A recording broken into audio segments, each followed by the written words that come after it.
What's up, guys? Godswilla, and today, since I spoke very heavily great, it was very positive on God of War Ragnarok. I thought maybe I check out Under the Mayos review.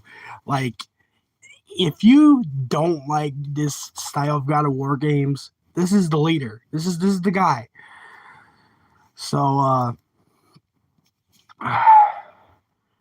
I'm going to react to it on live stream. This stream's going to be pretty long anyways, so let's go. I released what is now the most infamous negative review of the God of War reboot, and the following year I expanded on it with a second part focusing on specific issues and what I believe to be the motive behind certain creative changes. The lead up to God of War Ragnarok on my end has been a constant stream of people asking if I expect to hate it or if I think it's going to be better. How could I possibly make a follow-up that lives up to that original video in just a few weeks when that video took me a year? Well, all I can do is try. This is how God of War Ragnarok was ruined. It wasn't. It was amazing. But let's see what he has to say. Maybe I'll agree with some points. Maybe this will be so underwhelmingly bad that I agree with nothing.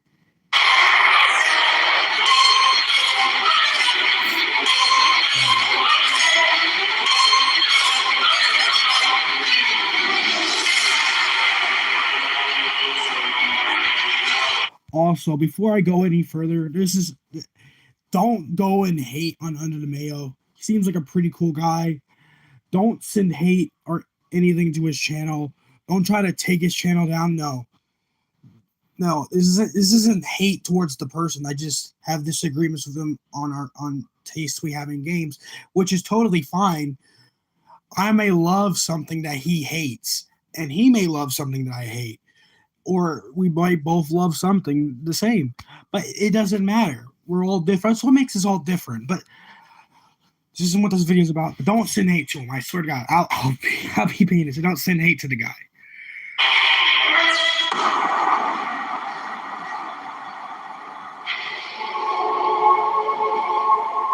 While my initial trailer reaction certainly skewed towards the negative side, as I was disappointed to see that not much had changed, I have honestly been excited for the release of Ragnarok. I stayed away from any other previews. I only heard bits here and there of changes made to the combat system. They were touting the new verticality the game offers. There was supposed to be more enemy variation. So before There were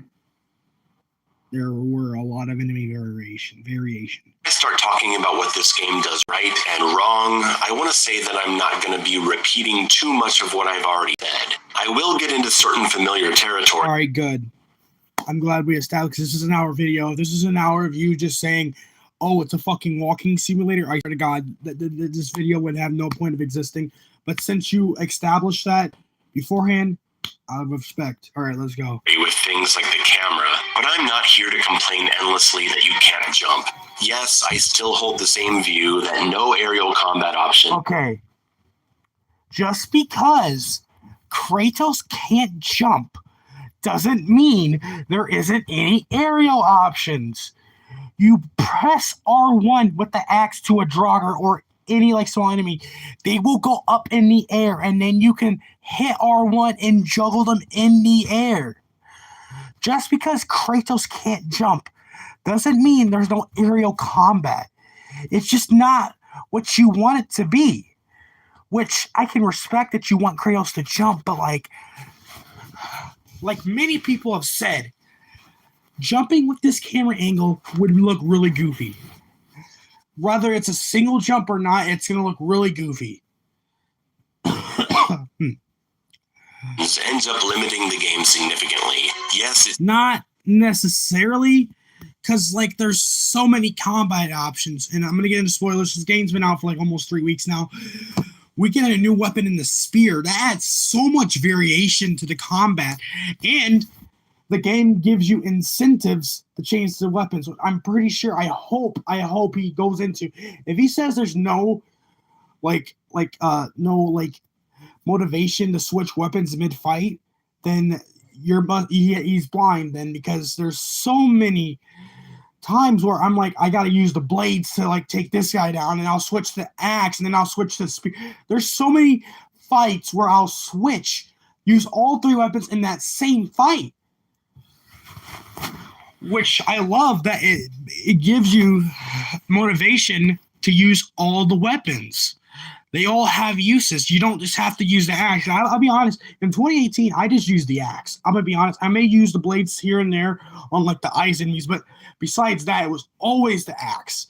But here, I probably use the axe the least. Not really least. Maybe I use the blades and the spear. I use the spear a lot. I'm gonna be honest.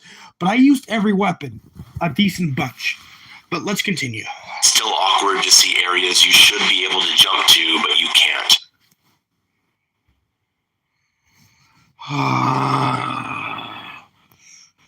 Yes, I still think this game's combat would be far more interesting with a resource management system like the originals. Why? But here's the thing. Like, the resource management system, like, don't get me wrong, the original resource management, the red orbs, the magic and the health orbs, that was good and dandy, but to a point, that's very simple. With here, it's a complex one. Well, maybe complex is the wrong word. It's more developed, I'd say. Like, with the skill tree, it adds so many innovation, and the fact that it's an improvement over the 2018 XP system, because you get specific XP to Kratos, Atreus, and then Freya, obviously later on. Yes, I feel it does it good here. But don't get me wrong, I love the old resource management. It's fun collecting the red orbs after defeating a tough enemy. Don't get me wrong, it's very cool. But I feel that this game works best when it tries to do its own thing. And that's where I think these two, God of War 2018 and God of War Ragnarok, shine. Where you have to find magic instead of it being on a cooldown. I am also... Yeah, but I feel with the extremely long cooldowns, I feel that fixes the issue, because the cooldowns in 2018, like, you can literally have it at like 200 where like it recharges in like 15 seconds. And that I can agree with you on being OP, because the Valkyries are just so easy once you have that once you max yourself out. Sigrun's fucking easy peasy. I'm not gonna cat with y'all. The Valkyries are easy when you have your cooldowns are like 200 something. Because when I have my maxed out Valkyrie armor, the Valkyries are light work. Like, I'm gonna be dead ass. The cooldowns are a big reason why, which they improved on in God of War Ragnarok, which I expected them to do. So let's continue. I'm not going to talk about how this game doesn't have a combo meter, because the problem was never that there wasn't a combo meter. The problem was the lack of any effective system at all to encourage experimentation, the way an XP rewarding combo meter... Why do you gotta feel like you... I don't understand what's this whole deal about, oh, I gotta get this much XP, There's perks. There's literally perks that can give you bonus XP. So because some people are not going to use those perks, so you're not going to get as much XP, because there's perks you can get. You can increase your luck so that you will get more XP. So that's why you grind and get, if you want bonus XP, just get the perks that increases your luck and stuff, your enchantments that increase your luck. If you want more XP and stuff, that's a simple improvement. And now there is a good system, it just isn't a combo meter, and we'll get into that soon. Ragnarok has been the most mixed and inconsistent gaming experience I've ever had. We're going to talk... Okay. I hate to say this, but I kind of agree with them. Slightly agree with him, but I don't overwhelmingly agree with him. Yes, it is very inconsistent at certain points.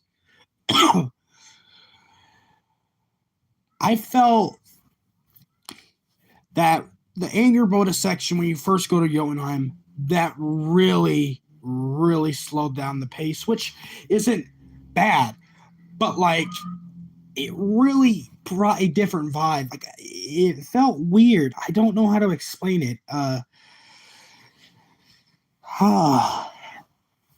That's because like there's so many cutscenes and you can't skip them. Which I'm guaranteeing that like they'll soon add New Game Plus, or at the very least add where you can skip cutscenes, because like that's really limiting. This is why like I've only replayed the game twice, and like mostly just doing all the side content on my saves that I have everything maxed out. Replaying the story, it doesn't have that much replay value because you can't skip cutscenes, or you don't. I'll beat you in the middle. At least give us skippable cutscenes. Because why we had to rewatch the cutscenes that we literally watched the first time we played? That's just me. But I guarantee along the lines, a few months or maybe a few weeks later, they'll add the skippable cutscenes. So talk about the good, the bad, the amazing, and the terrible. Oh. Perhaps we had better start from the beginning. I picked the second highest difficulty, Give Me No Mercy, because I wanted to... I did balance. I'm an average gamer, bro. I'm not a casual, but like I'm not this tryhard sweat level. So I never did Give Me No Mercy or Give Me God of War. I always did normal mode. In this entire franchise, I've always done normal mode. But I'm not that high level of gamer that maybe Mayo or everybody else who's a fan of the God of War series is. But yeah. A very challenging combat experience, but I wasn't fully prepared for pure suffering on the very highest difficulty because I knew this was already going to be a very long game. And after I finish it, I can replay. Well, you should have solved the storage it takes. It's literally like 107, 106 gigabytes. I mean, I heard it's 106 gigabytes because I'm playing on the PS4, but I heard it was like 20 gigabytes less on the PS5. Don't know if that's true, but I digress. It's still a pretty big fucking game. Play it on the highest difficulty, better understanding the combat. We start the game, and the first 10 minutes is a bunch of cutscenes and a driving section with button prompt QTEs as Freya comes for her revenge. It's fine. I was expecting this. It's nice that you can actually fail these QTEs and die if you're not paying attention. I can agree with him on that. Yeah, there should be reason to do it because, like, if you just freeze the screen without any consequence, yeah, I can agree with him on that. There should be consequences if you don't do the button presses. Because, like, in the older games, some of those sections you fail, GG. Like, I remember in God of War 2 when you're about to kill Zeus, and many people have failed that QTE, and Zeus just instantly kills you. Almost instantaneously, Zeus kills you, ruins your run. If you're doing a speed run, it ruins it. Which, yeah, there should be consequences to failing the QTEs, which I liked with this Freya section. So yeah, let's continue. I took that as a good sign, and at least we aren't slowly dragging our feet as we carry a log this time. Unfortunately, the rest of this sequence is completely fake. You can steer the sled, but it's unnecessary. You can just keep your hand off the controller and the sled auto steers for you. Coming off the sled, I mean, I don't know. I kind of agree with him, but I kind of don't. I feel like there should be like consequence. I agree with him on the button prompt thing, but I don't know about like if you just slide the wrong way and like she gets you or something. I could see that possibly happening. That would be pretty cool, but I don't know. I don't know with this one, man. Noticed an immediate improvement. Roll the clip. Can I swing this axe on my back? No. Wouldn't want to let the player break the immersion of this walking scene. All right, time to test it. Get off the sled, take control of Kratos, and wow, would you look at that? I'm actually allowed to press buttons and see what they do. This was a criticism very specific to my video, and this... Bro, you don't go immediately into combat. That's the point. You're supposed to... The reason you weren't allowed to use your weapons instantaneously was because it was building the world, it was building the story, it was setting up the bond between Kratos and Atreus. Where in this game, you already have that bond, so there's no reason to slow it down. Now you can speed it up and use your weapons now. Change is something else I saw as a good sign. They're not forcing me to walk around unable to see what my character can do until they say so. There's no enemies here, but it doesn't matter. I want to see what the buttons do, and they let me, so thank you. The moment I was able to experiment with my combat options, I lit up with optimism. One of my principal criticisms with God of War 2018 is that you are so limited with what you can do in the starting hours that it makes... Well, yes, because it's the beginning of the game. If they threw every ability you get towards the end, they're going to complain and say, oh my god, it's overwhelming, the options are overwhelming. So what did you want them to do? Because I know for a fact you would have just said it's overwhelming and we can't really do anything. So, yeah. Combat feel really one-dimensional, especially when you compare it to the originals, which we're going to do right now. Just looking at God of War 1... I'm tired of people comparing, oh god, hold up. One, they're in different eras of gaming. Two, they're completely different styles of gaming.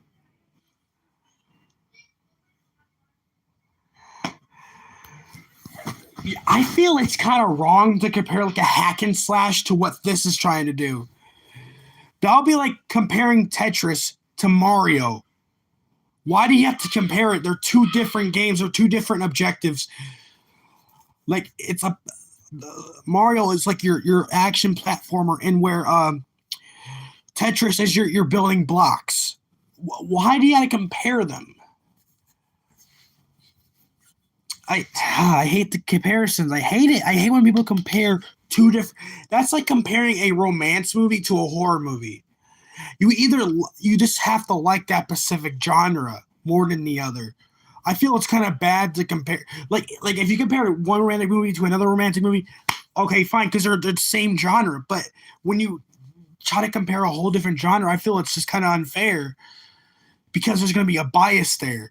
So that's why I don't really compare different genres of games or movies or TV shows or whatever. In the first level, you have light attack and heavy attack with 3 different combo enders, block and roll, an air launcher with an air boost follow-up allowing for focused combo damage. You pretty much have the ones you listed so far, besides obviously jumping in the air as Kratos. Everything's here. You still even have the air launch. You press R1 with the axe and you can juggle. I literally explained this earlier in the video. You press R1, it lifts them up in the air. You can juggle them for like 5 seconds. What do you expect them to be up there for 20 seconds like in the original? Bro, that's not what... A grounded take, that would not... Everything you said is pretty much in the new series, in the new games. It's just a little different. That's all. In the air, an air grab for extended juggles, a ground-to-air grab for bouncing enemies, and 3 different grab options that gave you fast kills or throwing enemies around to control space. It wasn't an overwhelming amount of options, it was the perfect amount to experiment with as we're learning the game. God of War Yes. 2018 stripped away so many of these options No, they didn't. without replacing them in the early game. So on your first playthrough... But... You know what? I already explained earlier. I'm not even going to get into it. All you had were light and heavy attack, axe throw, fists, parry, and dodge. It was also basic. It was hard to get excited about. It led to an absurdly boring troll fight and an almost equally uninteresting boss fight with Brody or whatever his name is. Baldur. And, so you're telling me... So you're telling me like any other... So you're saying you like Kronos as a boss fight better than Baldur? Kronos is a level, not really a boss necessarily. He's more of an obstacle that's in your way. Baldur's actually a boss fight. It's more of an action set piece. The first Baldur fight is just establish the villain that's going to be a halt in what you're trying to do. That's what the first boulder fight was trying to tell you. It wasn't supposed to be epic and all this shit like the door fight would be in God of War Ragnarok, but it was still epic enough. The boulder fight, I think, it was still epic enough. Because like I like how they kept it a mystery. They didn't just deliberately tell you it was Baldur. And then like you're like, this guy probably is a god when he Superman punches Kratos up in the air. You're probably like, yeah, this guy is probably a god. But that's besides the point. Just hacking away and dodging, no other options. And once you did accumulate, but that's pretty much what you're doing in the original too, in the original original series too. Just because it's in a way that you don't like it doesn't mean it's bad. Some more interesting combat options as you're making your way up the mountain. The game was already well on its way to becoming broken due to how badly balanced the RPG mechanics. Okay, true. God of War 2018, really fucking easy game once you max yourself. Once you max out Atreus, this game is light work. The early game, it's kind of spongy. In early game, the enemies are kind of spongy. They're not hard. You just fall asleep and then they kill you. Because eventually I did replay God of War 2018 in the harder difficulties. They're just spongy. But then, yeah, the RPG system really did break the game. They did it a lot better in God of War Ragnarok, I feel. Were in combination with a ridiculous amount of runic attack spam and busted Atreus electric arrows. Ragnarok, on the other hand, has completely remedied this. Right away, you have access to an axe ability that charges up ahead. Oh, wait, so you're saying in the beginning it's actually good? Hold up, what? Heavy freeze attack by holding triangle, applying frost, and we have sprinting attacks. It's amazing how much of a difference this makes in getting started. In just 1 hour, you get the blades. You have access to 2 blade grapple attacks that bring enemies into you and auto launches into the air, or charges them with an explosive from far away. You can also hold R2 with the blades, or just press R2 with the axe to do that too, so yeah. The blades can be spun around vertically by mashing triangle for combo juggles, or for you can also hold triangle too, but that's besides the point. Swiping attacks or splash damage attacks. This went on to be my favorite attack due to its ability to interrupt enemy animations and apply burn damage. True. They definitely want you to use this because they have an area that specifically tells you about it, and it can be significantly upgraded. As soon as you start upgrading skills, you have enough XP to unlock the ability to do extra damage against enemies with elemental effects, further utilizing the new elemental abilities using triangle, which gives you incentive to use different weapons to maximize your damage. Encouraging weapon variation, and you can unlock the God of War 3 Hyperion grapple attack that brings you to the enemies, providing a great mobility option. There's like triple the combat options right in the first hour and a half of the game, and I started thinking, wow, some of my biggest problems in 2018 have already been addressed. This is great, this is enjoyable, and maybe I'm just imagining it, but it feels like enemies are hanging in the air a bit longer for combo opportunities. We are quickly introduced to the new vertical combat option, Death from Above. Oh, he's probably, I'm gonna take a big fat guess. He's saying, oh, you can't jump by yourself, or you can't take the enemy up in the air with you. I love this ability. I use this ability a lot in combat. When you can grapple or just run down, I use this a lot. Well, let's see what he says. Where if you run off a ledge and attack in the air, you come crashing down on the enemies below.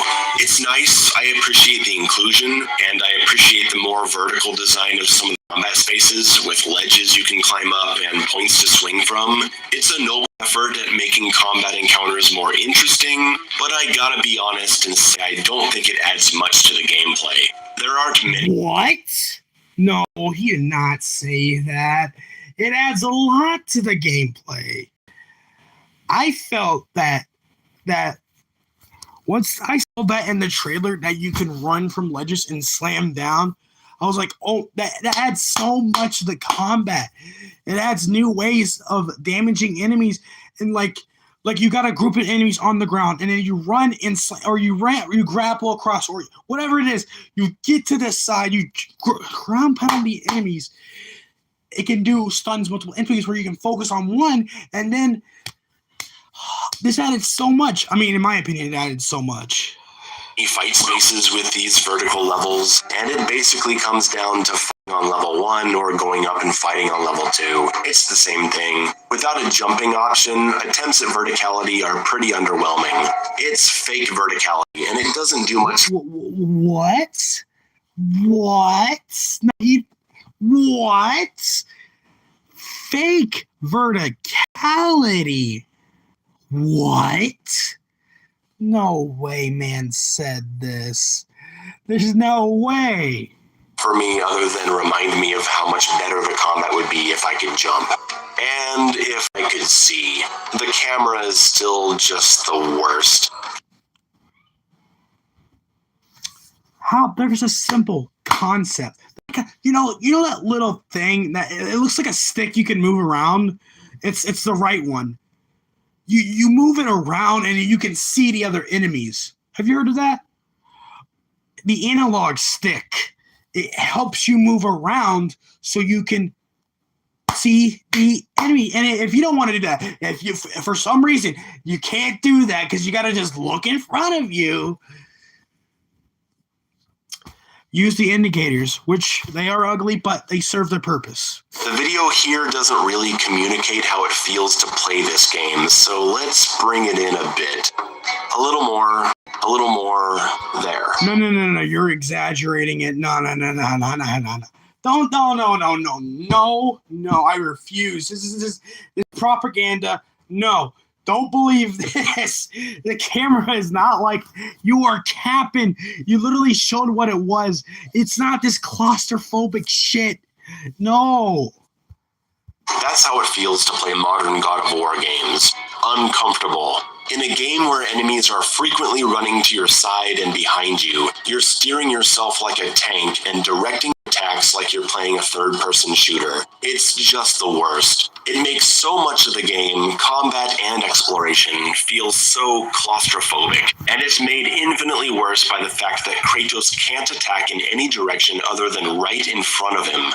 Many viewers of my channel will be familiar with my dislike of melee action where you have to control the camera, but it is far more tolerable in a hack-and-slash game like Bayonetta or Devil May Cry or a brawler like Sifu, where yes, you have to move the camera, but you can also move your character in any direction. If an enemy is to your left, just attack to your left. If an enemy is behind you, do a backwards attack. You don't have to reposition the camera. Ghost of Tsushima did this just fine. Why can't God of War? Here you have to turn the camera towards whoever you're fighting, and it's just as tedious as it was in 2018, if not more so because of some of the new enemies. While I do like their designs, they tend to run all over the place and zoom past you. You have to rely even more on the terrible indicator system to react to colored arrows for enemies off screen. It creates a state of paranoia when you're trying to kill an enemy, but you've got arrows telling you that something is coming, but you have no way of knowing what it is or exactly when it's going to hit or if it's an unblockable attack. Well, I can easily see the indicator. I just pay attention to my surroundings. That's all you got to do. So, yeah. So you just gotta stop what you're doing and reposition yourself just to see. It's so tedious and it ruins a lot of the combat momentum. When you're fighting a couple enemies that are in view, things can work pretty well. You can focus on the damage you're doing while being ready to react to any incoming attack, to dodge, parry, or interrupt. That's when combat feels the best, but you can still end up struggling to target who you want when the enemies start moving about. And the problem isn't that it's mechanically hard to focus on one enemy, it's that so many enemies will surround you and attack you from behind. So the combat becomes about managing your view more than feeling the energy of the fight.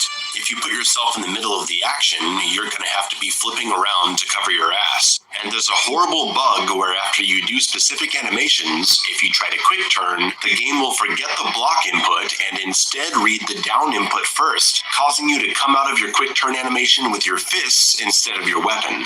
I bet I just cleared up something for a lot of players wondering why they suddenly weren't holding their weapon. You can test this yourself. Pick up something from the ground or run and do an axe drop and hold block as you're coming out of the animation and start tapping down the quick turn. You'll see that your weapon is gone after the quick turn finishes. Infuriating. Watch here, holding block during the end of the execution, Kratos starts pulling out his blades instead of blocking like I'm telling him to. Next, the down input causes him to pull out the spear, and then the game recognizes the button I've been holding for the past 2 seconds and lets me quick turn, now with the wrong weapon. The controls just feel unresponsive sometimes, on top of the general clunkiness this game has. I'm gonna be honest, it wasn't really that much of a hassle with the quick turn.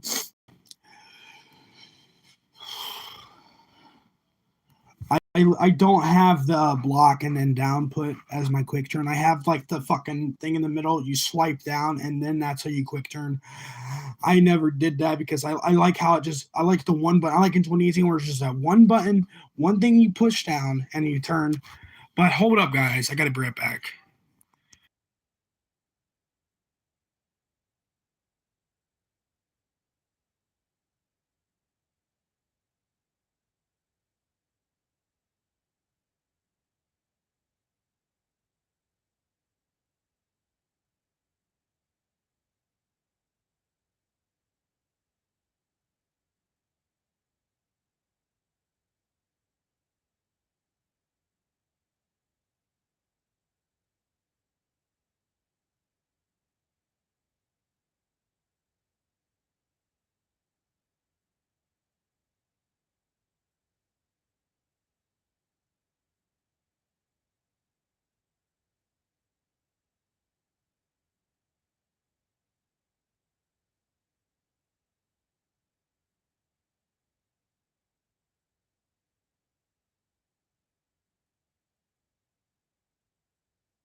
All right, guys, I'm back.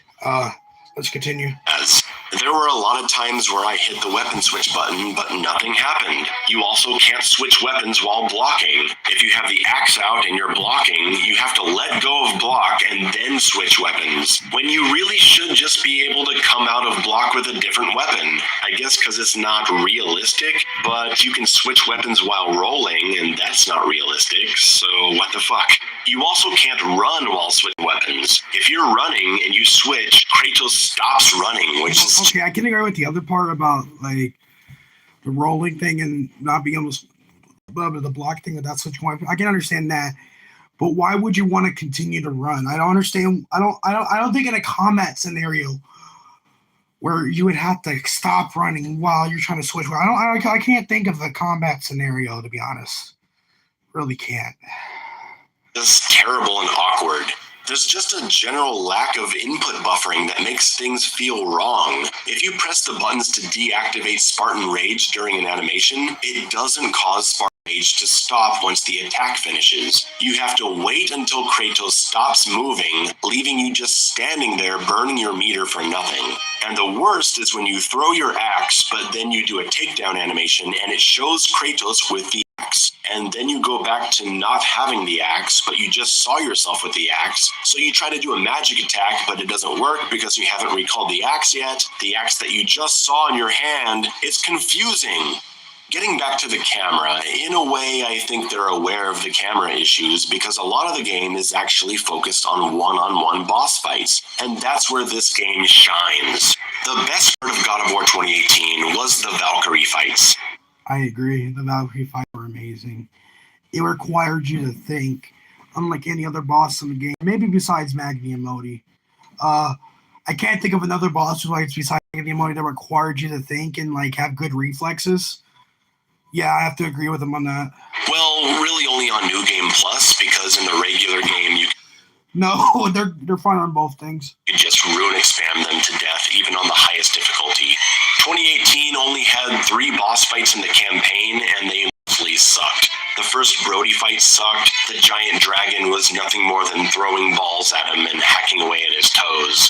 And the final Brody fight was okay, I guess. The trolls were everywhere. The first one sucked, and the rest... Trolls, they're not boss fights, they're just mini bosses. They're like the Cyclops of the game.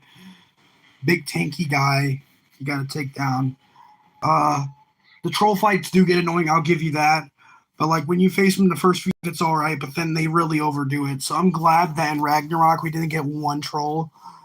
Well, I think there's an optional troll fight, but I haven't gotten to that yet. But I like that section where like you're in Svartalfheim and you're in the train, and then like you come out of it, and then like the troll's there, and then Kratos just cuts his head off. That was funny. Yeah, but let's continue. ...to them suck too. They know this. That's why there's an awesome joke troll appearance where I literally just talked about it.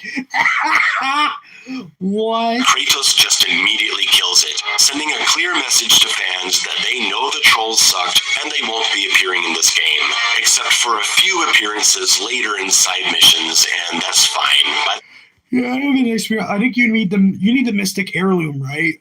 To like activate these bosses. Yeah. That's how I fully upgraded my dragon armor. Yeah. that time they die super fast. It's nice to see Santa Monica have a sense of humor about their game's faults. This time around, the number of boss... How do you know it's them having a sense of humor about what you think is their faults? The troll fights are okay, but like they do get annoying if you like face them like the fifth time. But yeah. Fights in the main campaign of Ragnarok is truly impressive. There must have been, 10, maybe more? Plus dozens of optional fights. And yeah. Like, if in terms of fights, this is probably it's top tier in the series. This is why if you saw my ranking on Twitter, I put this at the top, just above God of War 2. They're kind of neck and neck, but I like Ragnarok slightly more, just slightly. now that you've got the spear, you have more ways to engage in combat. I don't enjoy the spear that much as a normal weapon, but I like the runic attacks. When a boss flies away from me, I chase his ass down with the spear, and it's so satisfying. I like doing the light attacks with the spear. I don't know, it just makes you feel like I'm a bad. I don't know. That's just me. I love using the spear. Boss fights are awesome because you finally don't have to worry about enemies attacking you from off-screen, and you can just focus on fighting an interesting... No, because like there's some berserker fights where like there's like 2 to 3 of them, and like you're focusing on one, and they're one gonna be coming from behind. But I never had that problem because I just have good reflexes like that on normal. But no boast. Opponent. In Ragnarok, it isn't 10 minutes before you fight a boss, the bear, and it's cool. It shows off the defensive mechanics of the game really well. Yeah, I feel this is better than the troll. Yeah, I'll give them that. It is better than Troll. I would give them that. Way better than 2018's introductory Troll. And after the next cutscenes, we get to battle Thor. They're really opening the game strong. It's like... Yeah, 100%. It's probably one of the hypest openings of the franchise. Maybe other than God of War 3. Other than God of War 3, in terms of hype, the opening, this is on par with that, I'd say. Because you find out Atreus can shapeshift into animals. Atreus is having more magic, and then you fight Thor for the first time. You meet Thor and Odin. That's a hype start. It's hype in a different way than God of War 3, but it's still hype. How God of War 3 had you taking on Poseidon as your first enemy. Combat feels better, camera problems are minimal for a while, the multiple one-on-one boss fights, and we've already met both Odin and Thor. We meet up with Mimir, and I love that he's just living in Kratos' cabin now. Where else is he going to be? He can't walk around. He's never going to leave Kratos and Atreus' side, so yeah. I guess he just sits on the table all day. We're treated to a dream. What is he supposed to do? He's just a fucking head. Sequence where we see Kratos' wife like we should have in the first game. I never cared about the mission to spread his dead wife's ashes because we never got to... I was captivated immediately. I was wondering, 1, who was Atreus? 2, how did Kratos survive if they got a word? 3, who was his wife? I'm interested. I'm captivated. And like, it immediately establishes that there's a trust issue that Kratos has with Atreus because he can't trust him to show him the arm, where he would have the blades. That captivated me instantaneously. I don't know. The curiosity of wanting to know what happens next is better. See her or see how Kratos feels about her. Now we do. Too bad I find her quite unlikable. Huh? She reminds me of this person who I strongly dislike. She even has a moment of dialogue that's exactly like this character. But I really like the portrayal of Odin and Thor. They feel very authentic to this world. Thank you. I like Thor just a teeny bit more as like a person because towards the end he redeems himself. I like that. Like seeing Thor as a large drinking Viking, and I particularly like seeing Odin as just a normal guy. He's not some commanding presence. True. Very different from Zeus from the Greek world, 100%. He's just the guy in charge, a normal old man who has authority and cares only about his control. Yeah. I'm no expert on Norse mythology. I'm sure there have been many interpretations of these characters. If anyone is upset by this interpretation, I'm not saying you're wrong. But after all the years of I feel like after the years of Avengers, MCU, Thor, having a Norse mythology,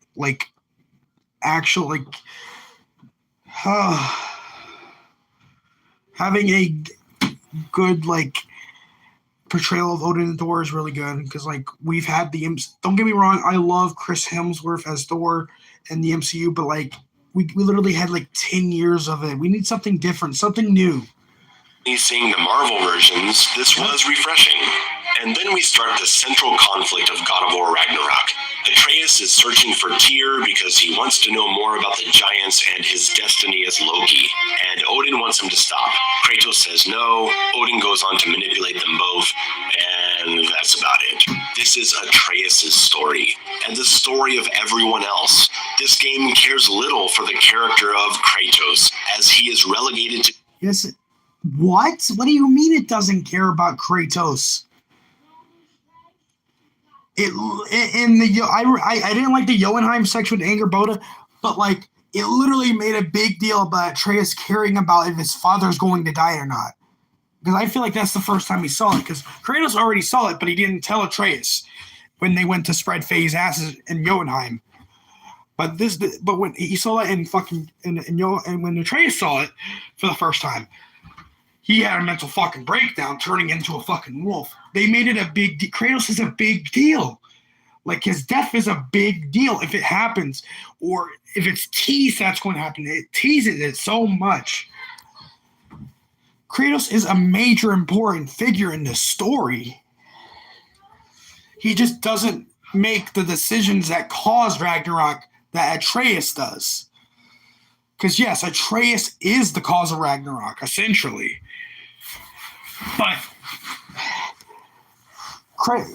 you could say Kratos is regulated to just fixing Atreus' mistakes. You could say that. But I don't know. I felt like he was important. being a man following his son's reckless ambitions. This is not Kratos' mission, so much like the last game, I found it very hard to care about what's happening. Not liking Atreus certainly didn't help. In the first cutscene, Atreus is already yelling at us. It's incredible. Oh my god. Like here's the thing. It's been 4 years and Atreus wants answers and Kratos doesn't have them. And it's in the frustration of like knowing his mother was calling him Loki and all this shit, and who is Loki, who is him. He's frustrated with his father because his father won't let him off his leash and figure out who he is. You can imagine that was building up ever since Baldur died when Fimbulwinter started. I can connect the dots that the frustration was building, and it blew up and blowed up in this game. So I can understand why Atreus is kind of yelling at Kratos here. That they start this game with Atreus whining. And it's not about the dialogue. I understand they have to set up character conflict. It's about the delivery. Atreus' issues could have been delivered in a much more conversational, non-shrill, non-bitchy way. But the way they write this character is abrasive and annoying. Now, look, Atreus isn't as bad as he was in the first game because he's not a whiny 8-year-old brat. He's a little older now. His voice isn't as irritating. I tolerate him more this time around. I wish they had made him older, like early 20s. Yes, I'm aware that Fimbulwinter only...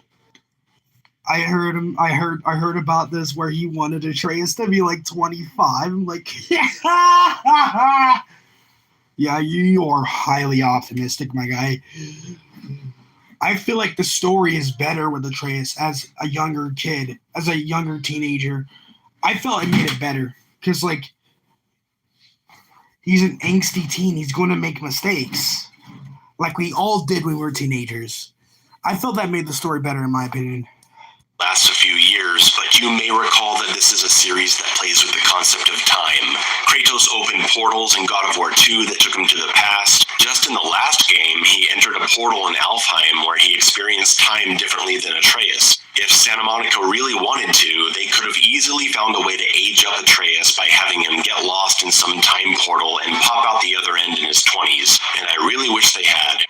By the way, I refuse to believe that this part isn't a jab at my video. Oh. In my original video, in the section... Oh, is he talking about that dream sequence before you meet Angerboda where Atreus, like, it's like a young Atreus saying whatever a lot? I guarantee that's where I talked about how much I hate Atreus. There's a part where I talk about his annoying way of speaking, and I show a montage of him saying whatever.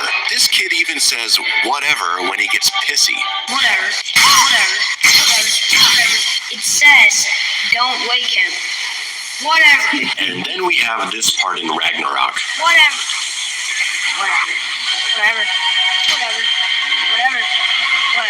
Hey, it's going off. Whatever. Can you tell me where I am? Whatever. It is a very clever way of taking a dig at me, I must admit. I'm sure some of the developers have seen my video by this point, and if they were going to respond in any way, this is a brilliant way to do it. I approve, I love it, I laughed really hard when it happened. I suppose it could be coincidence, but I doubt it.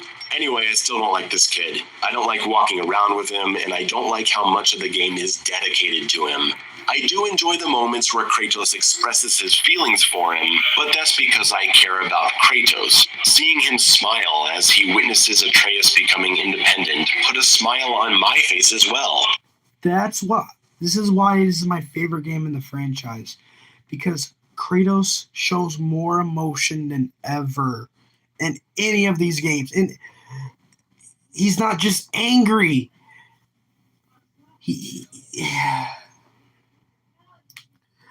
There was a moment when he was in that tent and he told Atreus that story and he started crying, and I almost gave me a fucking tear. I almost shed a tear. I almost cried like a little baby. Seeing Kratos, the man that slayed Zeus, the man that took down all the Titans basically, crying because he's scared that Atreus might not be able to live on his own. That touched me. That touched me. That's why I feel like this is a better story than the original 3 game or the original series because it's just a good backstory. This is a good story. Yeah. And it's one of my favorite moments in the entire series. I don't like his kid, but I feel for Kratos, and I don't love Atreus, but I think he's interesting enough. I love the character development of Atreus and Kratos at the same time. Yeah. Moved by the scenes where we see how much he loves his son, and some of my favorite story moments come from these interactions between Kratos and Atreus. But there's something off about his face, and the way he talks immediately spoils the mood of dramatic moments. Things that should be serious in tone are undermined by his nonchalant attitude.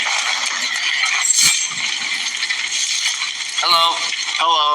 I lost count of how many times I got absorbed by the story, following these legitimately interesting characters, when Atreus has to butt in and make some comment and ruin the whole... So, what do you expect Atreus to just sit there and be quiet? That would really... There would basically be no story then, I'm going to be honest with you. Scene.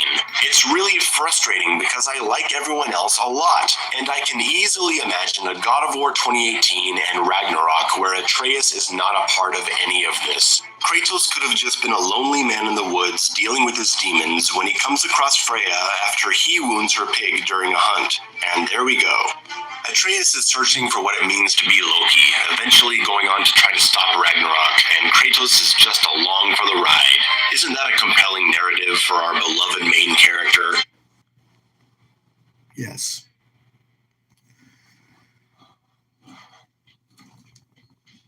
Just because Kratos isn't always on screen doesn't mean his presence is felt. His presence leaves a mark on Atreus. And you see it in multiple times when you're just playing as Atreus away from Kratos. I don't understand. Toss in a few flashback scenes with his dead wife where they talk about how he's scared to have a baby, and I guess you have a story of some kind. No, he's not scared of... Did you not listen to the dialogue? Dude, he said that he doesn't fear their child. He fears for him. He fears that since he's part God like him, he won't live a good life. That's what Kratos fears. That's what he... Oh my dear Jesus God. The story depends entirely on Atreus, and unfortunately, he's the Jar Jar Binks of God of War. Early on, you can just tell that this little puñetas is going to be the cause of every fucking problem we encounter. Well, yes. Yes. Because that's the point. Atreus does foolish things thinking it will stop what he's trying. It's going to cause what he's trying to stop. He indirectly causes it. He rescued fake Tyr, which brought Odin to Sindri's house, which means Odin was pretty much one step ahead of them the whole fucking time. And that was brilliant. That was a brilliant plot twist. I love it a lot. But yes, he's a teenager. What do you expect? Teenagers make foolish decisions all the time. They're not mature. They have to learn. And he is. Everything bad that happens because of him. He sneaks out at night to go on his own adventures, always disobeying orders. Everything he does is in service of himself, and everyone suffers because of it. Hey, that sounds like Kratos' behavior in the old games, doesn't it? Yeah, but the difference is that when it's Kratos doing it, he's the main character. We are sympathetic to his story. Oh my God. I'm going to be honest with you. Kratos in the original games, don't get me wrong, he's a badass, but I would not want to be friends with him because I know he'll just fucking rip my eyes out or whatever if I disagree with him. Like, if I'm just in his way for no reason at all, he will kill me. I would much rather be around the God of War 2018 or Ragnarok Kratos because he will at least have the decency not to just kill me for no reason. But that's just me. Don't get me wrong. I love the original Kratos, but he was only just a rageful, vengeful guy. That's all he was. you couldn't really sympathize with him. It was more like he's just a badass. I'm going to be honest, you can't really sympathize with old Kratos. You really can't. Because even though he was influenced into killing his own family, he did that himself. It's not like Ares killed him himself, which Ares could have done, but Ares made Kratos do it himself. Which I don't know how. I don't know how you wouldn't notice your own wife and child, even in a bloodlust rage. I don't know. But but that's besides the point. You can't really sympathize with old Kratos. You can sympathize with new Kratos because he's trying to raise his son. I'm just saying. He's actually likable and interesting, and his games have a fun, not-so-serious tone to them. Here, every moment following Atreus is boring and annoying, and it's telling that the only boring part when you play as Atreus is probably in Jotunheim. That's the only boring part, I'd say. But other than that, playing as Atreus is really fun. I love the first time you played as Atreus when you went to go see Jormungandr and then you tried to convince Freya. I like that. But besides the fucking Jotunheim section, I love playing as Atreus. Telling moments of the story come from characters rightfully scolding him for his selfishness and his foolishness, for being the burden he is. It's glorious. I gave you everything. My skills, my friendship, my home, my secrets, my treasures, and you just kept taking. And now what have I got? We. There is no we. There's only you. No matter what the cost. So what you can do is get the fuck out of my sight. Oh yeah, that's good stuff. I could watch an hour of that. Oh, Sindri's is in a dark place. That's the point. He's going to put blame on Atreus, even though you could say it's his fault for bringing Tyr in. But how was he to know that's not really Tyr? Maybe due to a sus dialogue, but that's just because Sindri's in a dark place. No one scolded Atreus like that ever. Well, maybe besides after freeing Gar. But besides that,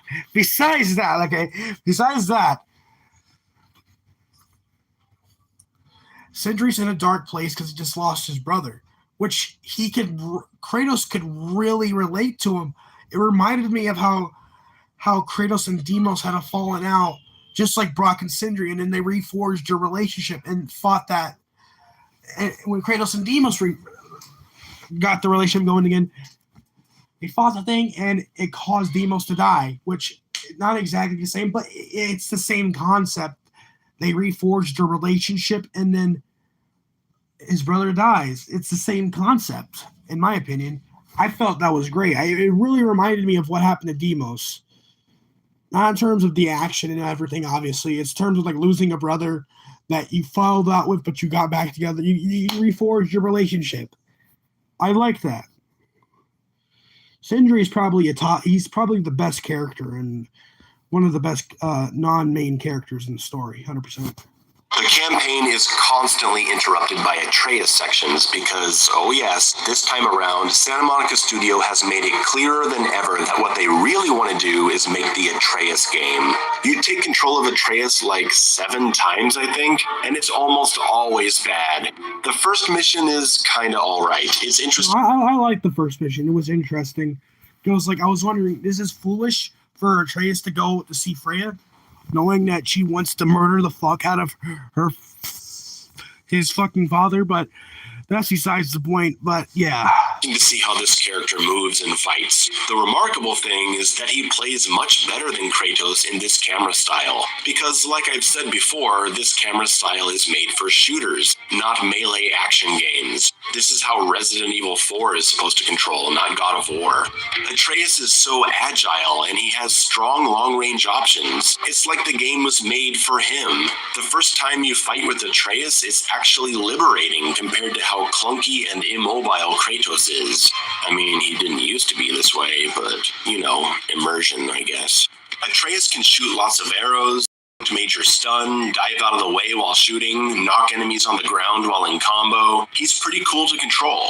That is until you realize that almost all of the combat encounters with him are heavily tuned in his favor. He recovers a lot of health from just one pickup, he does a lot of damage, and most of the fights are just super tame. They're pushovers. I'm trying to figure out why they did this. Why make Atreus so powerful and brain dead most of the time? Are they trying to make us think he's really cool by making him kick so much ass easily? Most of the combat here is trivialized and is boring. Playing one mission was okay. I can do that. But mission 2 is the worst part of the game. I can agree with him. The fucking the Anger Bonus first Anger Bonus section is boring. I can agree. It is, in no exaggeration, an hour and a half of unskippable cutscenes following... Yes. Which is why I barely replay the game, because I dread playing as Atreus. So that's why I take my time with the side missions and Alfheim. Because I know once I get back to Sindri's house, I'm going to switch to Atreus, and then we're going to go to Jotunheim for like 2 hours. That's crazy. And you don't skip the cutscene. Yeah. I didn't mind it at first, but the second time, it was extremely boring and slow. Talking to yourself, walking around and listening to a girl talk, skipping stones on the lake, occasionally fighting wimpy enemies that don't stand a chance, looking at paintings, carrying seeds, talking about paintings, walking, opening chests, talking, riding a bull slowly through the marshes, bad combat, talking, picking up apples, riding through the marshes some more, talking, running around, riding a bull, talking, fighting bugs in the dark, picking up more apples, walking around, talking, more bad combat, playing the most pathetic and uninteresting boss fight in the... Okay, I thought this boss fight was interesting. That's probably my only favorite part from the Jotunheim Angerboda section. Is the gorilla, the fucking Angerboda's grandmother boss fight. That was pretty cool. I was interesting, decently interesting. I disagree with that. But besides that, the first Jotunheim section is really underwhelming. Game, running through the fields as a dog in a part that plays itself for you since you don't even have to press the analog stick, and listening to the most annoying sound ever recorded in human history.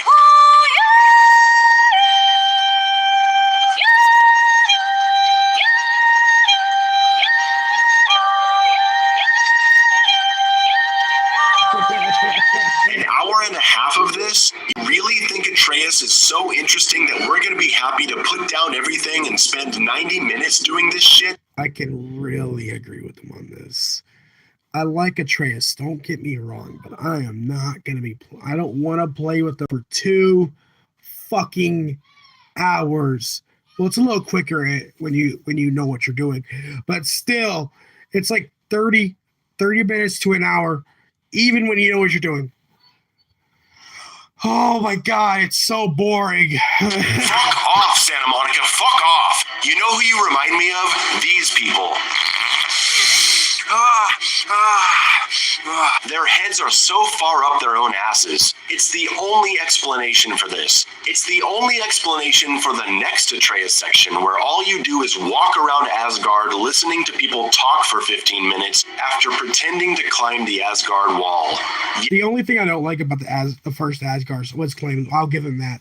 Climbing the wall does get boring, but the character development you see with Odin, Thor, Atreus, Sif, Thrud, I liked all that. Once you get up to the mountain and meet Heimdall, that's when I start to love it. I thought it was when we were just climbing up and listening to, what's his name, Skildy or whatever, you see him on screen. But once you meet Heimdall, once Heimdall grabs your hand, this went from a mess section to a really good section. I love the first section in Asgard after you climb the wall. After you climb the wall, beautiful. Yes, pretending to climb. When I saw this wall and heard Atreus say he was going to climb it, I thought, no, there's no way they're going to make me fake platform up this giant-ass wall. But OS Yes, they are. Acting like we're supposed to be impressed by this epic quest, which I'm sure plenty of people fell for. Oh wow, look how high I'm climbing. It's so dangerous to be doing this. But for me, it's more like they were openly laughing in the face of everyone who had an issue with the fake platforming and boring climbing sections of God of War 2018. They make you climb this massive wall, but you can't fall off. There's no way to grab the wrong section or lose your grip, or even voluntarily walk off the fucking edge, because this game refuses to allow any kind of consequence outside of direct combat and QTE moments. Even Uncharted, the game that arguably started all this cinematic gaming nonsense and easy-as-piss auto-platforming trend, let you make mistakes and fall to your death. There's gotta be some kind of actual danger to platforming sections, or there's no reason for them to exist. And just to insult us a little more, they say, oh, are you getting bored with pretending to climb a wall? Here, shoot some bubbles, isn't that fun? Now get back to climbing. The fact that you literally cannot fall completely destroys the illusion of danger and turns this entire section into a pointless series of holding directions on the controller and hitting circle when it says so. It is awful. It's the kind of moment that truly reflects the times we're in. Because 20 years ago, a moment like this would have been a 90-second cutscene where we get some epic camera angles and dramatic music showing an exciting montage of Atreus scaling the wall. Short, to the point, fun to watch. But we're in the age of cinematic gaming now, so every single moment of climbing and walking has to be some fake interactive sequence that's not only unskippable, but is dragged out due to playing out in real time since it isn't subject to editing. It's uninteresting to watch because there's no intentional camera direction, and it's immersion breaking because people can be talking about the most serious thing in the world while you're dicking around with the camera. This is why the unbroken single camera style of this game is an utter failure, because it leaves zero opportunity for editing, which murders the pacing, and far more than it did in the last game, because there's just so much more of it. This game is incredibly long, which doesn't have to be a bad thing, but there's like 20 times the amount of unskippable cutscenes, and they're so long, and there's so much walking around and talking. And that's not the only thing that ruins the pacing of this game. They also ruin it intentionally by placing a traversal puzzle after what feels like every combat encounter. For the majority of the campaign, and even in many side missions, the game is terrified to give you more than one combat encounter. Large portions of the game are fighting 3 or 4 enemies, and then spending the next 5 to 10 minutes walking, talking, climbing, watching cutscenes, and solving puzzles. And then maybe you get to fight another 3 or 4 enemies before going through the whole process again. It isn't until much later in the game that they finally start consistently delivering combat. Their world and story is so important that we have to take a break after almost every fight, no matter how basic and unsatisfying it may have been. Because the combat encounters are generally unsatisfying for significant chunks of the game, due to how infrequent they are and how frustrating the camera can be. Oh, and some people gave me crap for exaggerating the camera problems when you get close to walls. Yeah, I don't think so. This stuff happens plenty, and it sucks every time.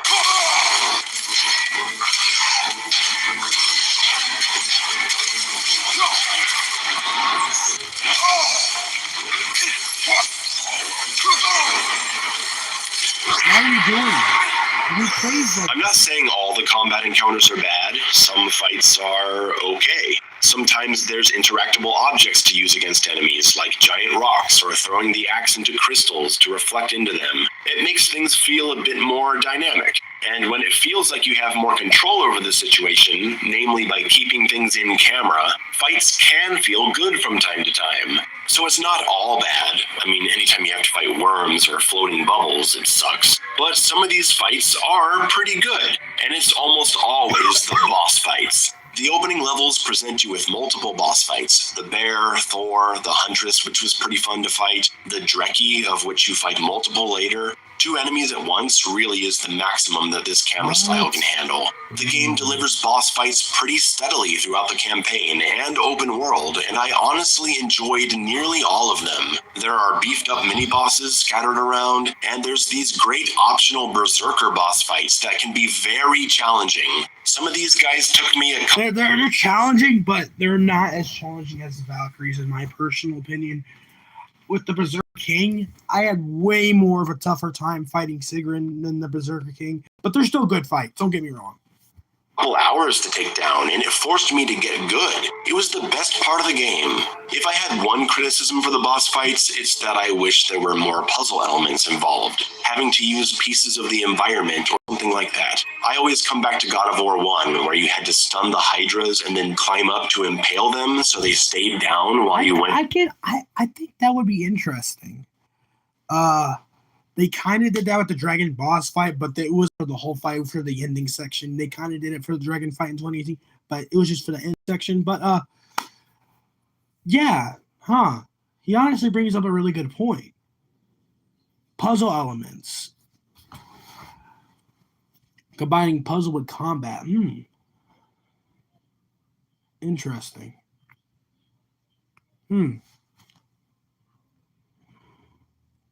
After the big guy up top, stuff like that is fun and makes boss fights more than just block and attack encounters. Bosses have unique attacks that you have to adapt to, and one thing I love is that they made me think more about what runic attacks I wanted to use. See, in the last game, I complained about it giving me so many runic attacks when I can only use one for each runic slot, and none of it mattered anyway because the game was so broken. This time, due to much better combat balance and better enemy design, I was thoughtfully exploring my options to pick the runic attack for the situation, something I really enjoyed. Sometimes a runic attack I like using would leave me too vulnerable in a fight, so I'd switch it out. So the problem was never that there were too many runic attacks in the last game, it's that there were so many while feeling like it didn't matter in the first place. This time, it does. And it feels good to have options, especially since it feels like I'm not breaking the game with any of them. The RPG elements have been toned down and slowed down in terms of how they're introduced. The whole green, blue, purple rarity system we see in every game today isn't plastered all over the armor page. So I'm actually looking at these different pieces instead of going directly to colors. Wonderful. Now I don't have to think Fortnite while playing God of War. I can just hear people complaining already. Where's my epic purple axe handle, bro?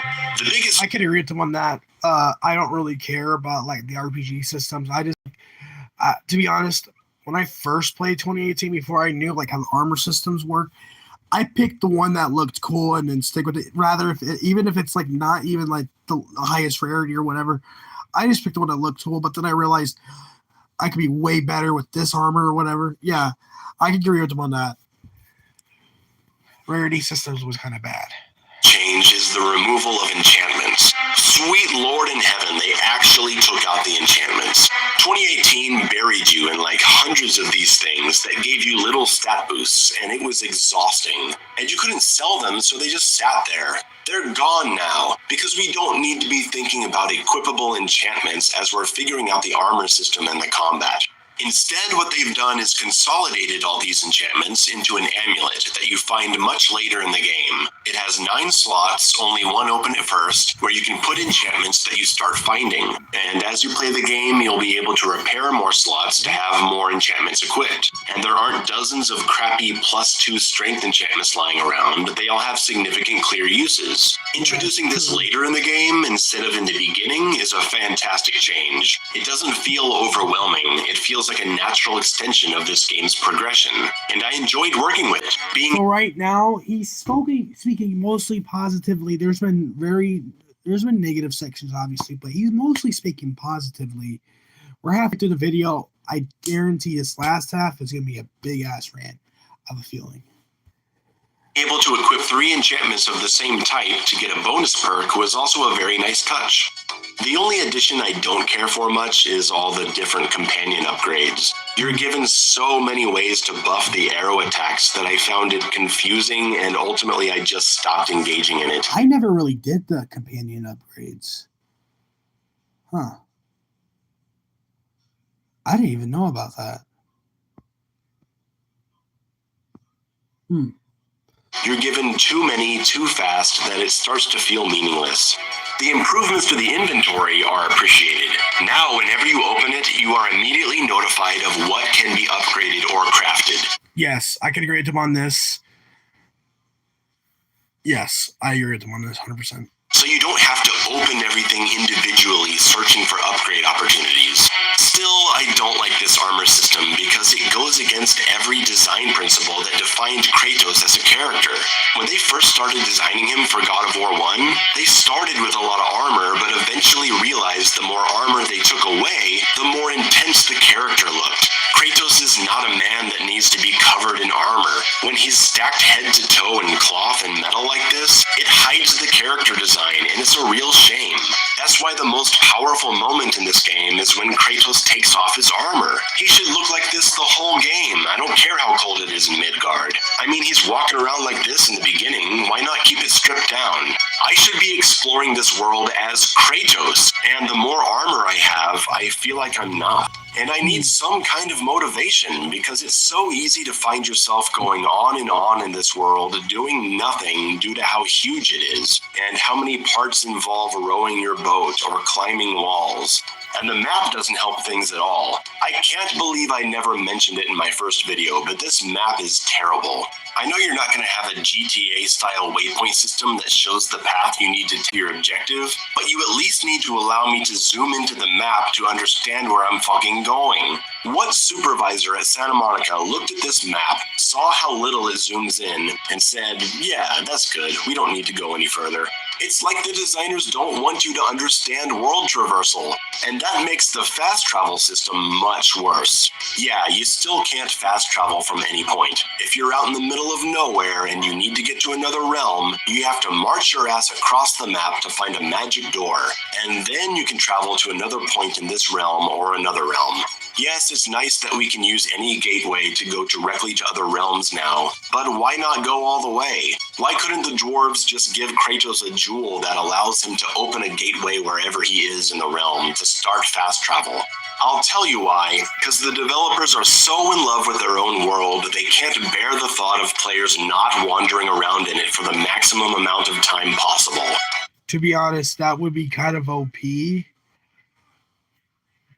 considering the power level you are at. Because with the dwarves, it makes sense. Like, all they do is make weapons. They don't really fight. So it makes sense why they can teleport within anywhere, go between realms anywhere. Where it wouldn't make sense for humans, because yeah, it wouldn't make sense for humans. I don't know. Coming back to the combat, runic attack cooldowns are harder to exploit. At least they are during the most important parts of the game. Mini-bosses and main bosses aren't massacred by just spamming constant runic attacks, and there are no broken companion abilities like the old Atreus electric arrows. You actually have... I can agree, the arrows were broken in 2018. Yeah, it was easy in 2018. You know, 2018 was a pretty easy game once you fully upgrade yourself. To fight from beginning to end, and it's beautiful.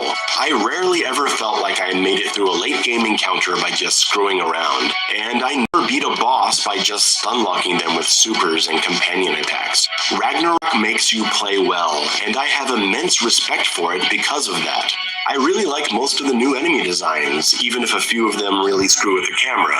The new big guys are fun, it's great to see more animal-like enemies, and having an enemy that you have to hunt down and kill before you can damage anyone else is a fun way to mix things up. I appreciate the variations of old enemies that appear, seeing how travelers might have a back attack this time around, or maybe they'll swing their sword up after it gets stuck in the ground. I enjoyed every encounter with the Hateful because it made me play well for so long. I love the Hateful, because I was like, oh, it's just a Draugr, and then it just instantaneously kills me. I'm like, what? Nani? I love the Hateful. I love the Hatefuls, yeah. Everyone is suitably annoying and challenging and interesting in their own ways to make you feel good about finally killing them. Except the whips, they can fuck off.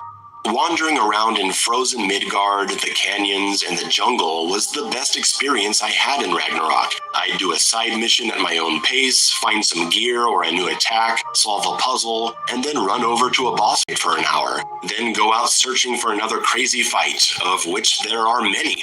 It became exciting. I loved exploring everywhere in Vanaheim. I'll give him that. Cause yeah, Vanaheim it was a fun section. Once you get to the second area, it's like it felt like a whole fucking side mission just getting there, and it's a side mission of rebuilding it. Like, I like the fucking thing where you have to lower the water so it spreads so where you can get to other areas you couldn't get without it. I like that. It made the puzzle have an impact of not the area just there. It made it affect like 50 feet away, miles away. It gave an effect, which I liked. It affected the whole area. Exciting to see what kind of loot I'd get after defeating an optional boss, because while I'm not a fan of loot-based games and I criticize 2018 for being heavily loot-based, I can't deny that it feels good to find something nice after winning a good fight. That's the difference here. The fights are actually good this time. 2018 felt... I thought the fights were good in 2018, but yeah, they're better in Ragnarok for sure. Like a series of unsatisfying and or broken combat encounters where the only joy to be found came from the loot drop. In Ragnarok, the big fights themselves are incredibly satisfying, so the loot they're probably, in this playstyle, this is the most satisfying killing gameplay. Yeah. There's some new takedowns, and I like how you have the blade selected, and you do a different takedown then with the axe, and then you do a different takedown with the spear. I like that innovation. It's not just the same old takedown. I like that. If you have the weapon selected, it'll do a different. I like that. It was like a reward and not compensation. I spent my days just wandering around looking for optional boss fights, avoiding the campaign because I knew the moment I went back to it, something awful would be waiting for me. I'd finally shrug my shoulders and say, okay, I'll see what's next in the campaign. And surprise, surprise, is a bunch of cutscenes and a terrible section where Atreus is in a bar fight. A section that actually made my girlfriend say, is this a joke? Are they laughing at us? Okay, so let's stay with the combat a little more because I want to talk about an aspect of this game that has become very important to me. Something I talk about on this channel all the time, and that's player accountability, creative incentive, and clear communication of a game's core systems. 3 things that are guaranteed to lead even your most stubborn player into the fun zone. And what is the fun zone of God of War Ragnarok? Weapon variety, smart use of runic attacks and managing cooldowns, dodging and parrying, guard breaking, long-distance targeting, and combos. Engaging in all this stuff is what makes the game fun, and not all your players are going to start engaging in it if they can just get away with random bullshit for most of the game. The big difference in my experience with 2018 going into Ragnarok is that I felt like the fun way to play was now the right way to play. Overall, combat just feels more interesting this time around. That's due to enemy balance, runic attack balance, new combat options, and I really came to like the different kinds of Spartan Rage. Choosing from the classic punch punch punch to regain health, a quick burst of health without doing damage, or a charging heavy attack that gives health if it kills someone. And since combat is better tuned this time around... Don't get me wrong, those other rage abilities... I just prefer the regular one where you just punch and it gives health, because you're doing both. Thinking about which one to have equipped was actually fun. Before I get into what I really like about the new combat presentation, I gotta mention something that was horribly disappointing. In the early game, I learned that if you finish a fight with very low health, you will recover some of it automatically. I thought, oh my god, they changed the health system, yes!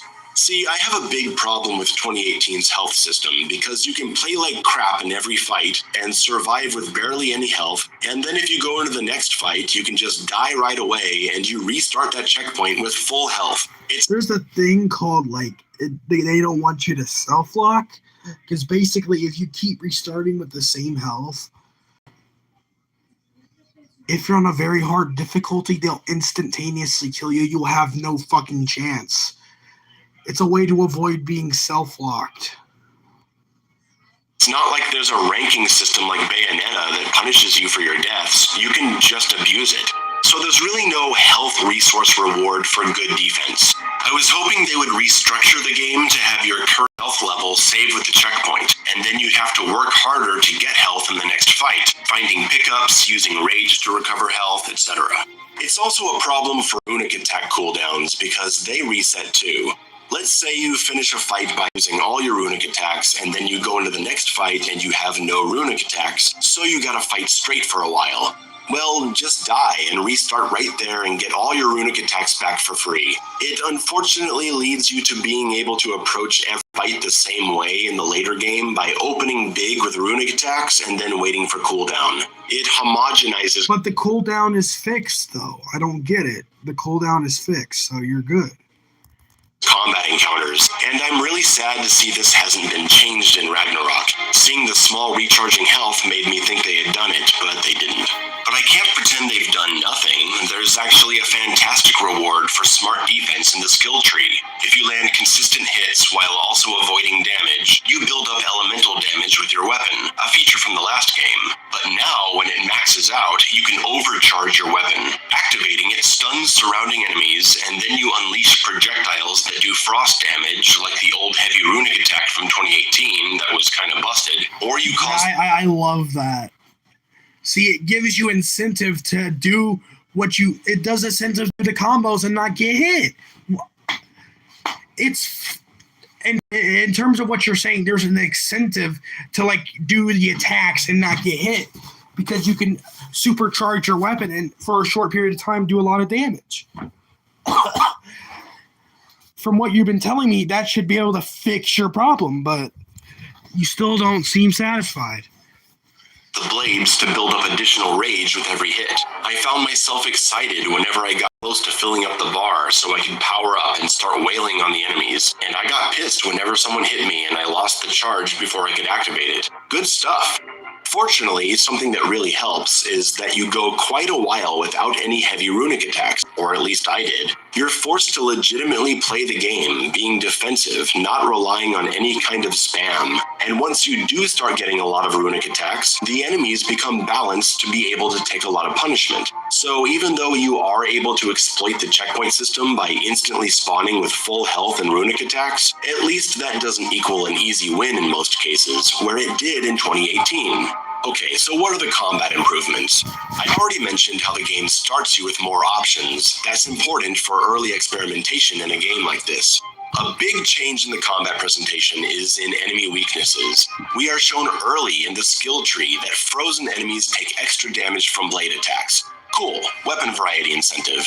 This also applies to burning enemies taking more damage from the axe. We have an early game mini-boss in the Huntress that lets us stun her by throwing the axe at her horns, getting new players into the habit of long-distance axe throwing, and capitalizing on enemy stun states. Energy shield enemies can be disabled by using runic arrows, but you can also use charged elemental attacks, runic attacks, and shield bash. Hexed enemies take extra elemental damage, which encourages the use of your spinning blade attack or charging frost on your axe. Some enemies protect their health bar in ways that are weak to different elemental attacks. Yeah. You're given an early game choice of shield type, going with a tanky shield for steady defense, or a rewarding parry-focused shield with a great counterattack ability. These are amazing ways to get players into experimenting with the tools they may be ignoring. The skill tree has also been revamped to get players into using the skills they buy with a new system that makes future upgrades contingent upon the use of the original skill. You have to use an attack, say, 30 times in combat to gain access to more of a skill tree. Doing the skill tree this way means players are going to be looking at more options on the path to leveling up their characters and mastering their use in combat. In a change that I absolutely love, there are now tiers of skill use, and when you hit gold tier, you can insert a coin into that skill to enhance one of its properties. It's a really nice reward for using more than just the basic options available. Yep. So I like the changes to the skill tree, but I wish they didn't present the whole thing to you right away. It can be overwhelming, especially to a new player, to have 3 different categories, Axe, Blades, and Atreus, each with 3 different skill trees at the beginning of the game. I think you should be introduced to one set of skill trees each at first, and have the rest open up throughout the first hour. And I want to say thank you for allowing us to disable skills. Sometimes the evade skills really mess me up because they come out when I don't want it, and turning them off helps me in some fights. All of this, balance, combat options, clear weapon utility, mini-boss weak points, skill tree rewards, it turned me, someone who found 2018's combat to be generally boring and busted, into someone having a great time occasionally. Because it was never about what you can or can't do. I know that people do crazy combos in 2018, but I felt like that game failed at getting me interested in caring about combos in the first place. Ragnarok succeeds. Ragnarok makes great attempts at getting players into fun and effective playstyles. Maybe a little too much. I approve of the tutorial prompts. There are a lot of important mechanics to introduce, but these things tend to repeat themselves, and eventually you'll want to turn tutorials to minimal. You don't have to tell me over and over in one fight that hexed enemies are weak to elemental attacks. I got it. I definitely appreciate the addition of the flashing blue attacks that can be stopped with a shield bash. I never used shield bash in 2018, and this got me into using that attack much more, and now I really enjoy it. But it is very much a, hey, press this button now signal, which ends up feeling a bit dull after a while, and I think maybe there should be an option to disable it. Speaking of things that we should have the ability to disable, NPC hints. Your partner regularly yells at you, telling you to use your shield, telling you to parry an attack, stop standing still, attack an enemy at a certain time, and it's super annoying. I get it, you've got all kinds of players in this game. Yelling advice at them in the middle of combat can remind them of important things they should be doing. But for the love of God, let us disable it. You've got thousands of accessibility options in the menu, and you can't let us play without characters constantly telling us what to do. We've all seen this clip, haven't we? Oh my god, shut off! You have its attention now! Don't lose it!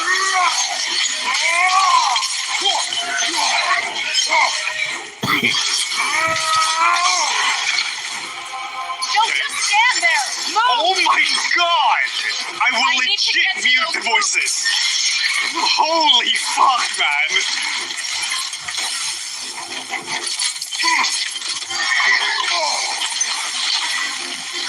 That's it! Don't relent! Oh fuck. Parry that attack! Oh my god! What is I mean, what I this? mean! Yeah, that's pretty bad. But what's worse is the puzzle sections. Now, I'm on record for criticizing 2018's puzzles, and while I do think in Ragnarok they're still limited by the lack of platforming, attempts have been made to make puzzles more interesting this time around. Using the axe to freeze waterways and direct the water towards wheels to open doors, and the ability to string together runic arrows helps a lot of the puzzles feel like more than just throwing your axe at switches. Okay, good. So yeah, I praise the increase in puzzle variety, but my appreciation for these puzzles is frequently ruined by how often they appear. I like puzzles, okay? Survival horror is my favorite genre, and I love a puzzle that gets me thinking for 10 minutes about what to do, but not in every room, and not when none of them involve combat in an action game. Do people just not remember how much cool puzzle design was involved in the old games? The Minotaur boss wasn't just hitting him, you stunned him and made your way up to the launcher to impale him. There was a part where you had to protect a guy from killing himself while you were fending off monsters. You killed centaurs in a magic circle to unlock a door. You had to move a prisoner up a ramp for a sacrifice while enemies came at you. There was an elevator that would crush you if you didn't kill all the enemies in time. You did executions on sirens to use their voice to break open doors. God of War 3 had a cool section where zombies walk into a wall of energy and convert into large monsters, so you have to keep them away from it while fighting the big guys. This stuff makes the combat more than just strike and defend, with combat-free puzzles in between. It creates a larger experience, despite it actually being a shorter and linear game. I think it would have been cool to see some kind of puzzle where you have to juggle an enemy over a certain area for a while, and maybe this enemy has to be burning, but it dies quickly. So you have to figure out a way to get it burning with your spinning blade and then launch it and keep it in the air burning before it dies to open a door. Some kind of puzzle that actually teaches combat skills, not just stopping everything to be in a quiet room for several minutes, figuring out where to throw your axe. Without combat in any puzzle rooms, I can agree with that. Okay, I can agree with that. I can get on board with that. Yeah, they really toned it down of that. I don't know if they forgot to do it or they didn't have time. I don't know what the issue was, but that would have been good. Game turns into a slog. God of War Ragnarok has a pacing problem. Stopping everything. God of War Ragnarok has a pacing problem. As I stated before, large amounts of the campaign and some side missions have you fighting a small group of enemies, 2 if you're lucky, and then solving a puzzle in the middle of a bunch of walking, talking, and cutscenes. Alfheim is particularly bad about this, with constant rooms asking you to throw your axe at crystals to open doors. Imagine if instead of all these puzzles, they'd spent more time and resources on better designed combat spaces and some actual vertical combat options. They seem more interested in presenting traversal puzzles to the player than interesting combat scenarios, and the result is that puzzles that should be making me happy because they're well designed are having the opposite effect. I just want to experience the combat some more, but there's a locked door in my way and I gotta spend several minutes trying to figure it out. And right before I do actually figure it out, a character just blurts out the solution, completely unwarranted. I think my arrows will stick to the wood up there. Nothing ruins a puzzle like being told the solution right as you're about to get it yourself. Other games have done this way better. I think it was Uncharted where if you need a hint, you could press square and your friend would direct your attention to something. It would be great if they could rework it to be like that, because Okay, I can agree with that. Because there's so many puzzles that I was filling on, and then they're like, oh, do this, and I'm like, oh, okay. knowing the puzzles are going to be spoiled for me definitely lessens my drive to want to replay this game. As if I would ever replay Ragnarok. I played 2018 once when it came out, and then 3 more times preparing for my original video. I played it twice on hard, once on extreme, and again on extreme New Game Plus, which is admittedly a much better experience. My plan going into Ragnarok was to play it on the Give Me No Mercy difficulty and then extreme, Give Me God of War. I wanted to get 2 solid playthroughs under my belt for this video, maybe 100%ing one of those playthroughs. But after suffering through so many unskippable cutscenes which last hours, boring as hell tasks where characters ask you to go fetch rocks for them so they can fix machines, and especially the god-awful Atreus levels which also take up hours, I refuse to play this game again. And it's sad because I would really like to just go around fighting all the bosses again, but not if it means I have to go through all that crap. A New Game Plus mode will not help this much because even if it lets us skip cutscenes, there's still hours and hours of walkie-talkie climbing nonsense and unbearable Atreus levels. You think New Game Plus is going to come with an option to skip the Atreus levels? I don't think so.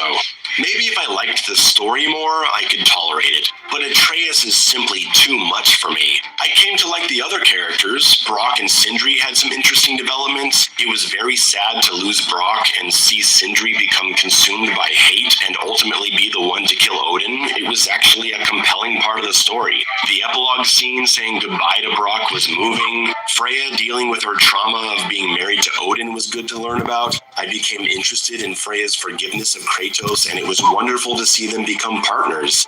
Actually, the parts playing with Freya are way better than the ones with Atreus. She feels like a much more natural companion. The drama in Thor's family was interesting to me. Really, anything involving anyone other than Atreus, I found myself enjoying.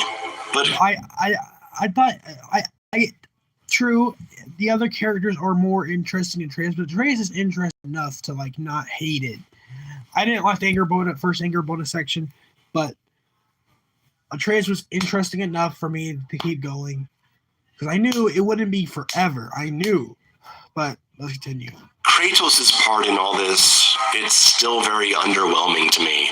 In most of the story, he's relegated to a Mad Max role, where he's not actually the main character in his movies. It's about the people he meets. And that's not a bad way to tell a story, but Kratos is such an interesting character that we've come to love and want to engage with more. I'm really disappointed to see him take a back seat to... So you're telling me that the character development of Kratos didn't make him pretty much center stage with Atreus? I feel he's center stage with Atreus. Because there's sections where you play as Atreus without Kratos around, and there's sections you play as Kratos without Atreus around. It's a delicate balance, I'd say. But I feel it's equally about them. They're the co-main characters of the story. That's what. It's like with Michael Myers. He's a main character in the Halloween movies, but he doesn't always have to be there. He doesn't. But that's besides the point. I felt Kratos was just as important as Atreus. They were equally balanced out in terms of how you see them. Most of the story. He has his moments, yeah, and ultimately his journey ends up being more entertaining as he eventually becomes leader of the army to attack Asgard. That's my favorite part of the entire fucking game.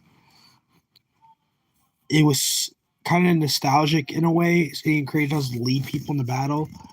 I don't know, because the older games talked about how Kratos led people in the battle, and then to see Kratos actually do it, it has made everything go full circle for me. I don't know. It just hit more at home with me. That's a great destination to reach. Kratos never saw himself leading an army again, but the journey itself to get there, I don't know. I'm just not into it. Like I said, this is the Atreus story. Atreus drives the plot.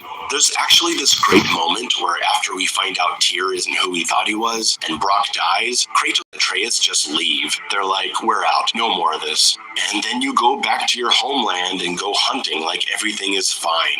I love this moment, and I wish there was a secret ending achievement somehow, where you just choose to never go back and let the world burn. Missed opportunity. Like the last game, the best moments for Kratos is when he's doing something that reminds him of his much more interesting adventures from the other games. He talks to Mimir about his brother Deimos, and when he's forced to strangle Heimdall to death, hearing him say monster as his final word, his eyes turning black, is a powerful moment because it brings us back to the person Kratos is on the inside. That darkness that... See? That was another good plot point. As well as Kratos is being developed, the anger he felt for Heimdall, it was nostalgic to see Kratos that angry. But it's a delicate balance because Kratos needs to develop more into a better, more stable human being. But you just think that it's just about Atreus. Kratos is a main factor too. That's what you don't understand. He's trying his hardest to leave behind him. That's probably the most effective moment in the whole game. I love this interaction between Kratos and Atreus. Probably my top 5 interaction between them. Heimdall is a very God of War 3 style boss. Super arrogant. True. Yes. He's like Hermes in terms of how cocky he is. 100%, I agree with him. He definitely did remind me of Hermes. Teasing Kratos, pushing him to the limits of his patience, and near the end of the fight, when you think you won, Kratos rushes in, and that old God of War fan in me was screaming for him to just rip his head off. That's what I wanted. I got really excited. That's the darkness of the old Kratos that's inside me. But he only impales his arm, pinning him to the wall, giving him a chance to surrender. The adrenaline was pumping through me, and I sat there anxiously, waiting to see what would happen next. I tried to calm myself, as Kratos was, resisting the urge to kill him. I was trying... Yes, that was the point. It was a very powerful moment. Bro. To take the higher path with Kratos. When Heimdall refuses to yield, threatening Atreus, Kratos rips his arm off. A brutal punishment for disobedience, but still not murder. He's doing whatever he can to refrain from killing another god. But when Heimdall comes at him again, Kratos understands that there is no other option, suffocating the life out of Heimdall, giving him... When Kratos was beating this shit out, it was his God of War. It was the original God of War series Kratos. I feel especially God of War 3 Kratos. God of War 3 Kratos was a demon.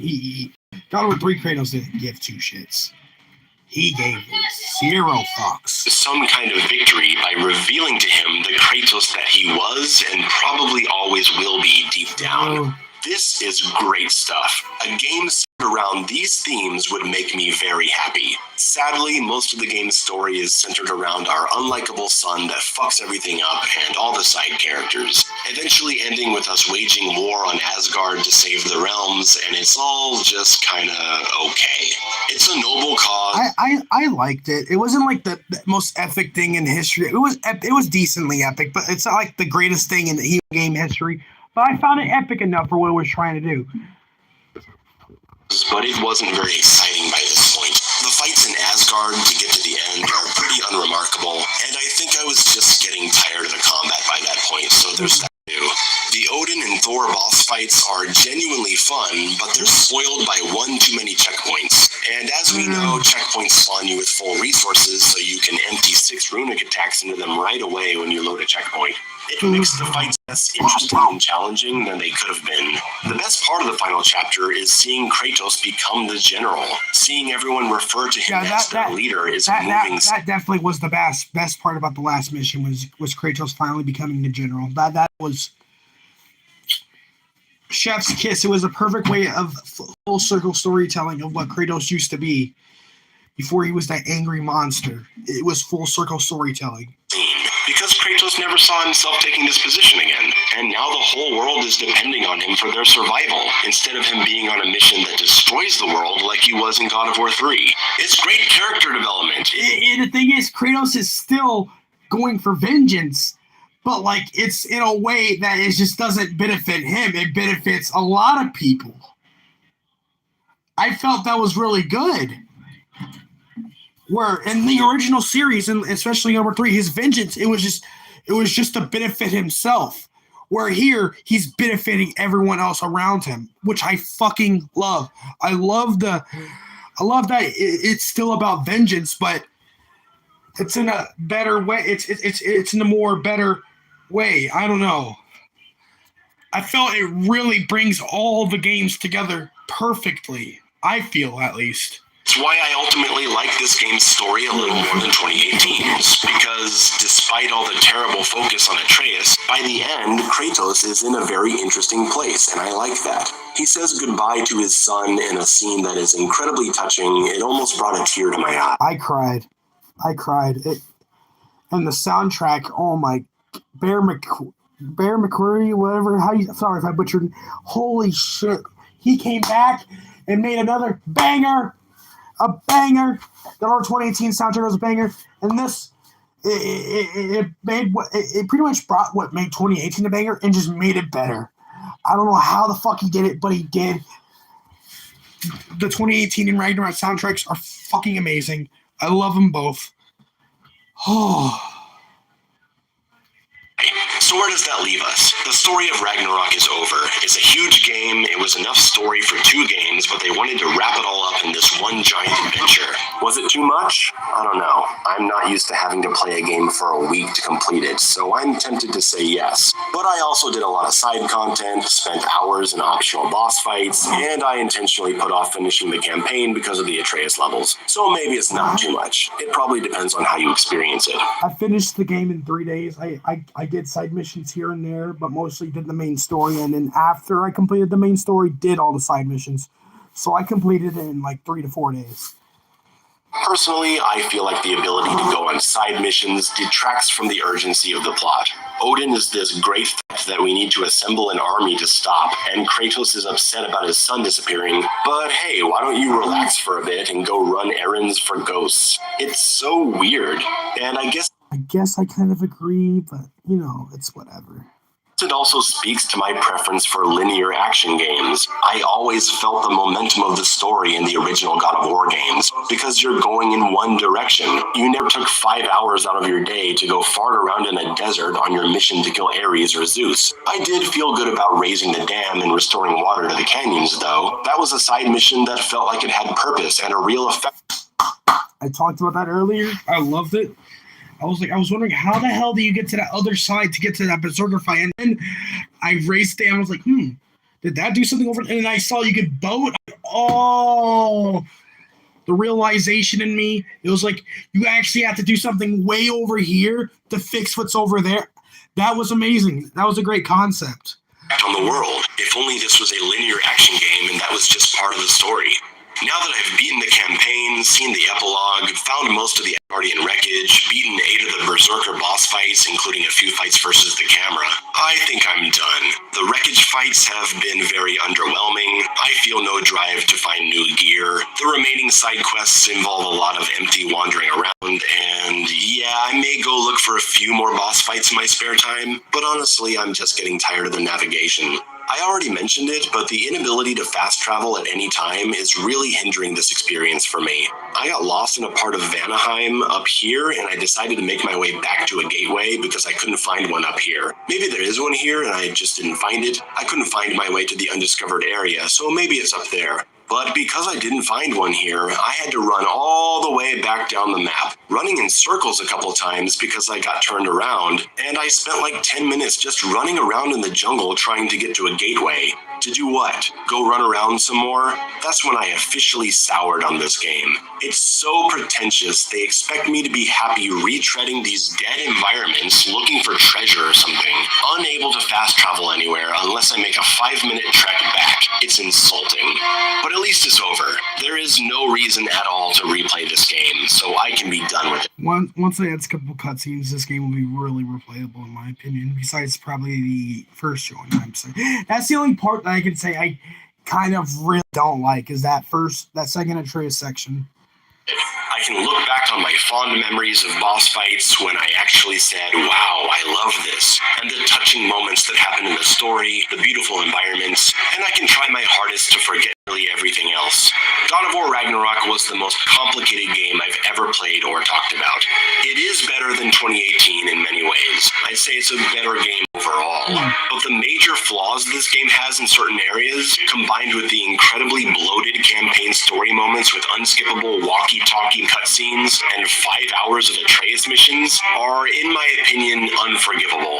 The good stuff keeps me from saying it's a bad game. Hell, in the end, I never even said the last game was bad. It just had a lot of bad stuff in it. This game isn't bad either. It's half really good and half really bad. The good stuff is better than it was in 2018, but the bad stuff is way worse. The incredible potential this game shows is brought down at nearly every turn, and that's what I call ruined. Thank you for watching this video. It's been an emotional ride. Let's hope the next God of War game goes in a different direction. I don't think I can take another one of these. So that's it for the video. I agree with some of his points, but I mostly disagree. This game is really good. It didn't ruin the franchise. The story was really great. The story really touched me. I don't know. It's just he doesn't like this style of gameplay, I guess. But the fact that he showed mostly a lot. So he said the Atreus sections were unforgivable, but there's only one Atreus section I can say, nah, this fucking sucks ass. What kind of sucks ass? But besides that, there was no part of this game that was really that boring. I don't know. But, so guys, I'll probably do another video tomorrow with my boy J-Dos. We're going to be doing a discussion about horror and Halloween, Michael Myers, the basic stuff. I'll be discussing with him. Hopefully I'll see y'all there. Peace, guys.